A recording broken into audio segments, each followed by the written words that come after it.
Olá, finalmente chegou então a nossa última aula de tecnologia mecânica.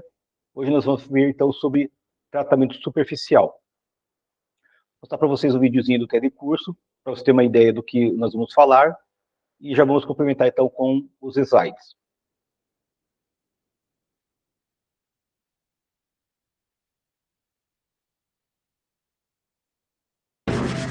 Ananias, o que é que você tanto lixa? Faz 2 dias que eu passo por aqui, você aí lixando, por que tudo isso? Senta aí, dona Marta. Olha, eu tô lixando porque precisa, viu? Eu tenho que entregar uma encomenda e as peças têm de ir já preparadas para serem pintadas. Ah, e precisa de tudo isso para pintar? Precisa sim, dona Marta. Olha, a preparação da superfície é fundamental para que a pintura desempenhe bem o seu papel, que não é só de embelezamento, não. É também de proteção das peças. Ah, então pintura não é só para embelezar. Não, a pintura serve também para proteger as superfícies. E para que ela faça essa proteção com eficiência, a pintura precisa ser muito bem aplicada. E para que ela possa ser bem aplicada, a superfície precisa estar bem preparada.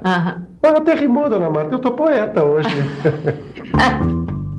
Hoje você vai entender por que a preparação das superfícies é tão importante. Vai aprender como essa preparação pode ser feita e vai ver também que a tinta não serve apenas para embelezar, mas também para proteger as peças. A preparação das superfícies que vão ser pintadas é tão importante que a nossa teleaula de hoje vai ser inteiramente dedicada a esse assunto.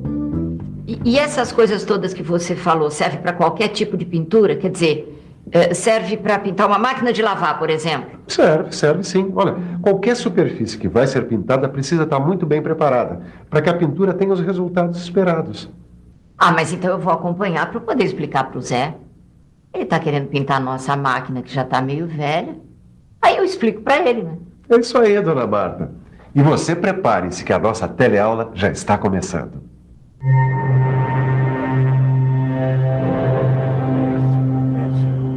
No universo da mecânica, quando a gente fala em pintura, a gente fala em embelezamento das peças, mas fala principalmente em proteção dessas peças.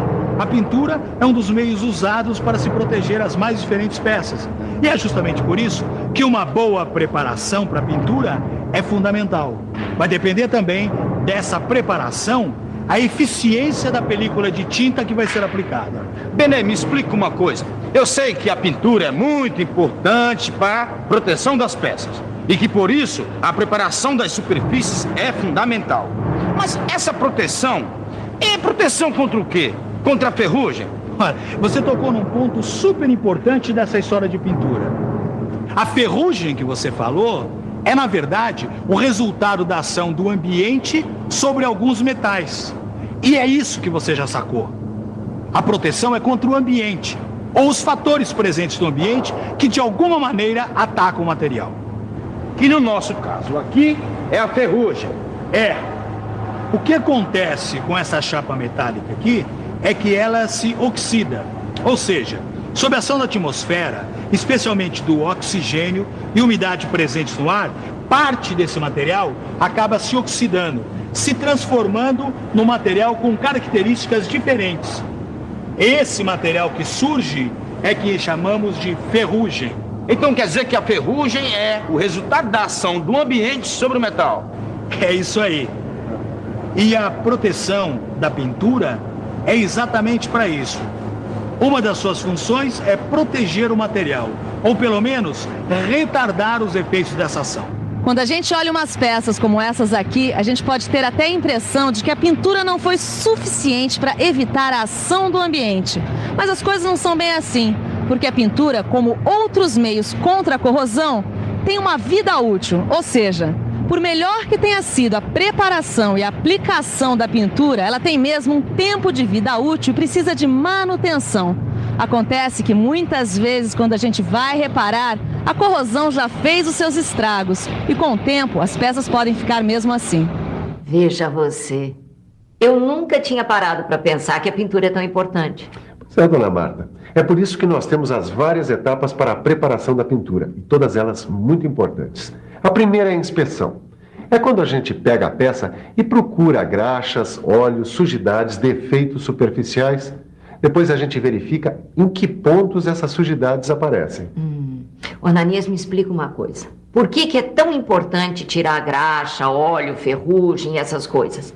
Todo pintor fala isso, mas eu não consigo entender por que isso pode atrapalhar tanto. Isso é fácil entender, dona Marta. Dá só uma olhada.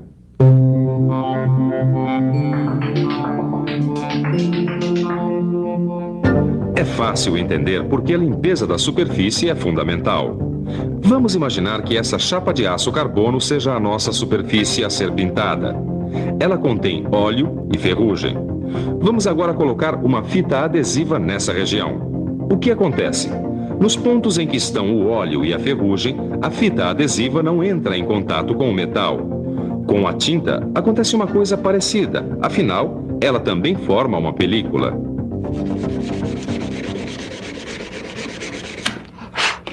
Viu só, dona Marta, como é importante retirar a graxa e a ferrugem da superfície? Se eles ficarem aí, eles vão prejudicar a aderência da película de tinta. E esse é o primeiro passo para diminuir a vida útil da pintura e a sua proteção contra a corrosão. Ah, tá bem, já entendi. Então a gente tira a graxa, a ferrugem, essas coisas e pronto.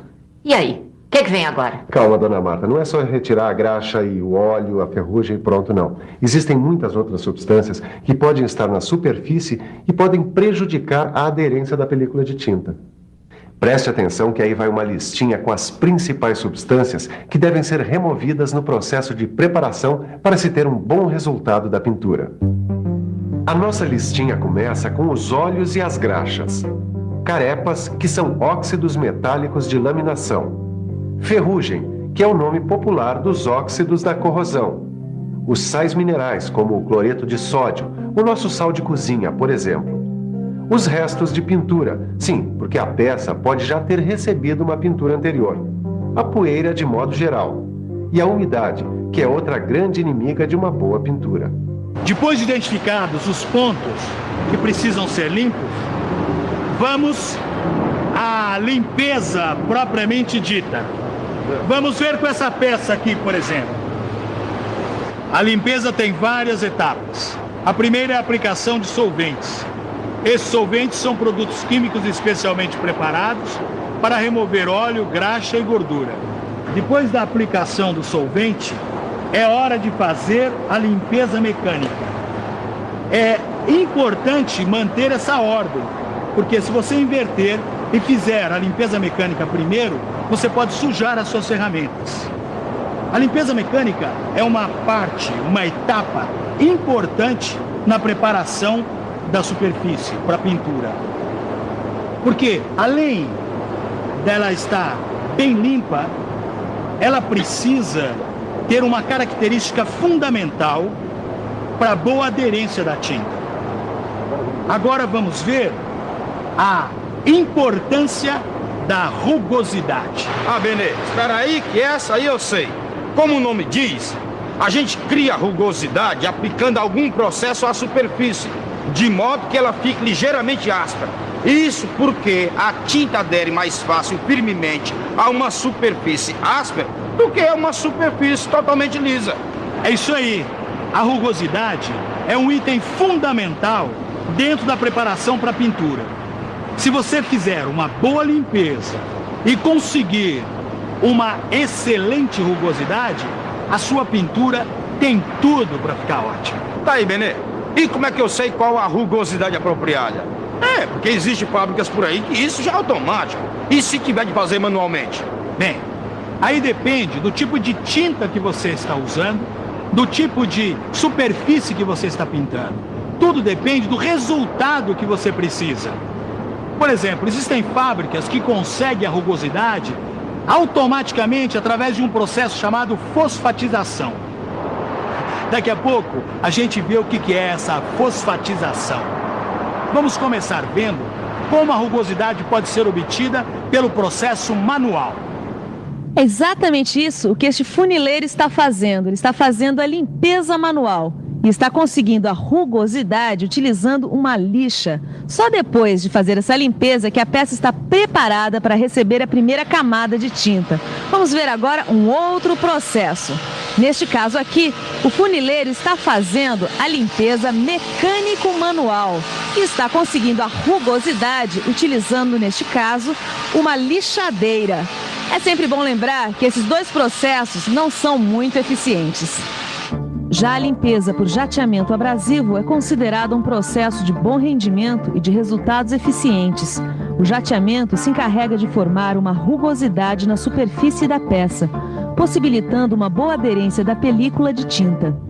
Dentro da limpeza por jateamento abrasivo, existem muitas variáveis. No seu livro de estudo, você encontra uma lista com essas variáveis e as suas aplicações. Não deixe de estudá-lo. E já que nós estamos numa oficina que trabalha com automóveis, cabe ainda uma pergunta. Você sabia que os automóveis, caminhões e ônibus são todos fosfatizados? Meu carro fosfatizado? Não, não sabia. Não sabia não. Fogão e geladeira fosfatizado? Não sabia não. Não.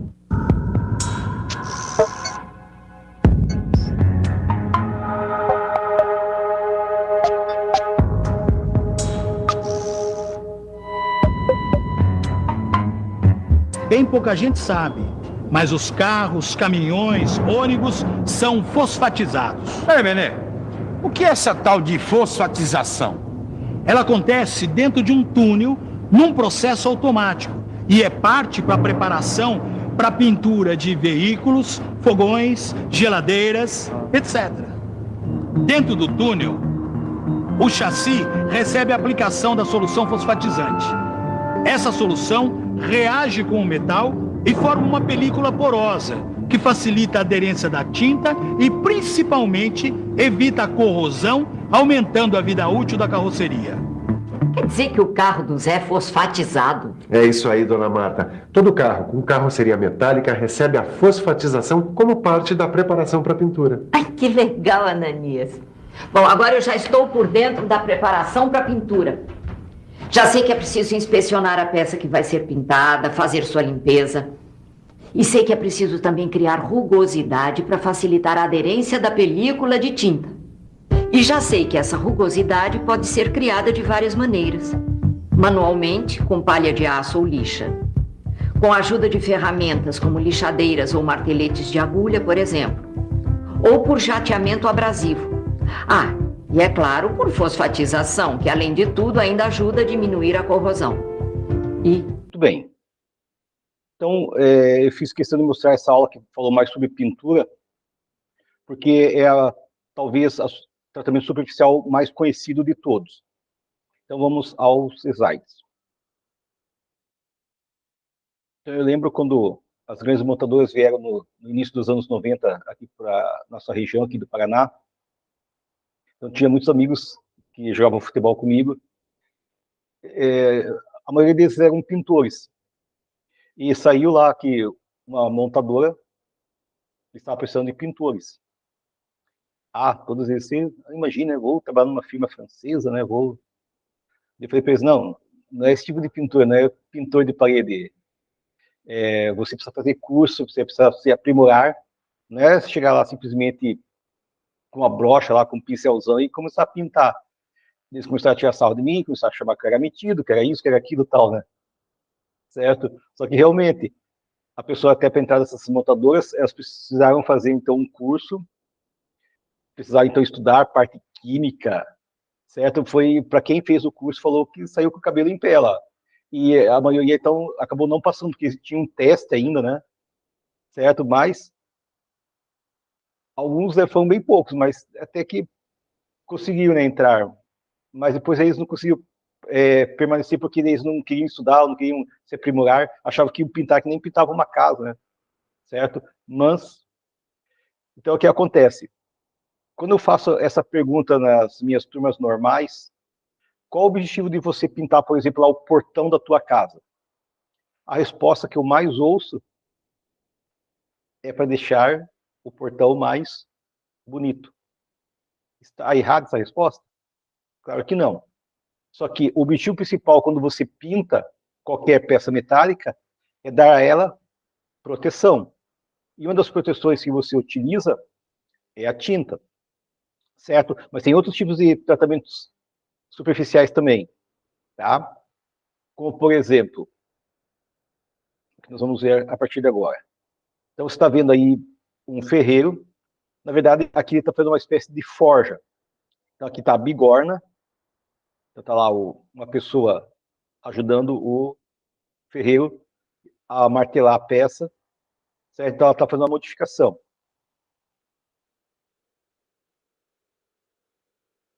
O tratamento térmico tem como definição o tratamento de superfícies adquire cada vez mais importância para a conservação de peças e estruturas. Então, é fundamental conhecer os métodos de limpeza e preparação dessas superfícies, visto que essas operações passaram a ser uma atividade corriqueira na indústria. Bom, qual a finalidade desses tratamentos térmicos? Então, é alterar uma superfície, podendo ter uma ou mais das seguintes finalidades: aumentar a resistência aos agentes atmosféricos, umidade, luz solar, calor, frio. Aumentar a resistência aos agentes químicos, ácidos, bases, soluções orgânicas e inorgânicas. Aumentar a resistência a efeitos mecânicos, desgaste, riscamento, deformação.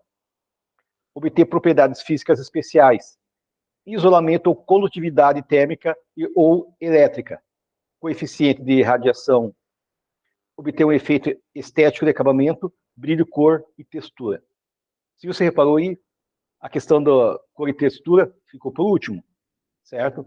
Porque quando você faz um tratamento superficial, você está preocupado só com a parte externa, mas tem que dar proteção ao que a tua peça precisa.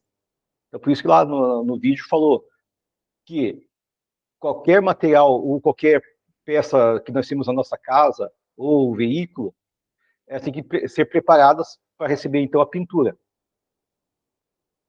Esses revestimentos e tratamentos superficiais, os mais comuns podem ser divididos em materiais não metálicos, poliméricos, vitrocerâmico e conversão química, oxidação, anodização, fosfatização e cromeação. Tá. Ali, o que eu achei interessante é que na aula de vídeo falou sobre rugosidade. Veja bem, aquela rugosidade não tem nada a ver com aquela rugosidade que nós vimos lá na aula de retífica, por exemplo, na aula de desenho. Então, aquela rugosidade serve para você criar ali um corpo na tua peça para que haja uma aderência melhor da pintura, certo? Então, por isso que eu falei para vocês, o que mata a gente não é a matemática, é o português. Porque se eu falo rugosidade, a primeira coisa que vem na minha mente, eu como desenhista, como projetista, eu já penso lá no radical. Se é uma pessoa que trabalha na pintura ou no tratamento superficial, ela vai lembrar disso. Opa, eu preciso fazer a minha superfície mais áspera para aderir melhor a pintura, a tinta, no caso. Certo? E nós temos também a rugosidade lá do tratamento térmico ou do... Quem trabalha na retífica, ela precisa conhecer, então, como que vai deixar a superfície da sua peça. Ok? Então, temos aí um forno de indução, né, um forno de têmpera, e a peça, ela sai com esse formato aqui, com essa cor, não tem nada a ver com pintura, mas é cor, porque ela foi colocada ali uma temperatura elevadíssima, certo? Então, quando ela sai com essa cor e é colocada num banho de óleo, então ela muda toda a sua estrutura. Além do tratamento superficial, nós também temos os tratamentos térmicos químicos, que tem por objetivo alterar as propriedades superficiais do aço. Então, dentre os mais famosos, estão, então, a cementação, a nitratação, a cianitração e a carbonitratação. E, para fechar, a boretação. Se você olhar esses palavrões todos, então, você fala sobre cementação é a adição do nosso glorioso carbono, elemento químico. Essa cementação ela pode ser sólida, líquida, gasosa ou no plasma. Nitratação, adição do quê? Nitratação, nitrogênio. Certo? Ela pode ser também líquida, gasosa e plasma. Cianetação, adição então de carbono e do nitrogênio. Ela só pode ser líquida. A carbonitratação, adição de carbono, também do nitrogênio. Pode ser gasosa. E a boretação, adição de boro, outro elemento químico. Aí ela é sólida. Então, a cimentação dos tratamentos térmicos químicos é a mais conhecida, a mais importante. Tá? Então, ela consiste em aquecer o aço juntamente com outro material sólido, líquido ou gasoso, que seja rico em carbono. Lembrando que o elemento químico carbono confere ao material uma dureza maior. Então, aí está um forno para fazer, então, a cimentação, né, que ela pode ser, então, do tipo sólida, gasosa ou líquida. Então, já temos aí a nitratação, com um processo semelhante à cimentação. Muito bem. Depois que você faz tanto um tratamento térmico quanto um tratamento superficial, você faz uma coisa chamada ensaio de dureza. Então, quando você verifica isso, geralmente para os aços, o tipo de ensaio de dureza mais usado é o ensaio chamado de Rockwell. Por que esse nome bonito? Vou dar para o meu filho. Tá? Então, foi um engenheiro que tinha o sobrenome Rockwell que inventou. Então, ele colocou o nome dele daí, né? Certo? Então, esse ensaio de dureza, juntamente com a detração, é um dos mais empregados na seleção e controle de qualidade dos materiais. Na realidade, podemos afirmar que a dureza é apenas uma condição de superfície e não representa uma propriedade fundamental da matéria. A definição mais importante e simples para a dureza é uma resistência que o corpo apresenta ao ser deformado por outro menos deformado. Então, você vai observar que aqui nós temos uma máquina que mede dureza. Ela se chama durômetro. Certo? Então, aqui um durômetro antigo e aqui um durômetro mais moderno. Aqui mais moderno, né? Tanto é que aqui já tem a resposta, já é dada aqui digitalmente. Essa aqui você tinha que medir, aqui tem o reloginho, certo? Então, a definição de dureza é uma característica superficial, sendo definida como a resistência que o material apresenta ao ser deformado por outro corpo menos deformável. Então, você pode aumentar a dureza do seu material através de tratamento térmico ou tratamento superficial, certo? Mas para você saber se ela está dentro de um parâmetro de medida, então você faz, então, esse ensaio do material. Você coloca a tua peça, geralmente um corpo de prova, né, nessa máquina, e ela vai te dar uma condição ali. É como se fosse também uma tolerância. Vai ter o mínimo e o máximo que ela pode absorver, então, esse ensaio sem se deformar. Então, essa aqui é a última parte da aula, né? Então, você vai ter lá os exercícios através do Forms, para que você possa, então, estar mais atento, um conhecimento melhor sobre tudo que nós vimos no nosso curso de Tecnologia Mecânica.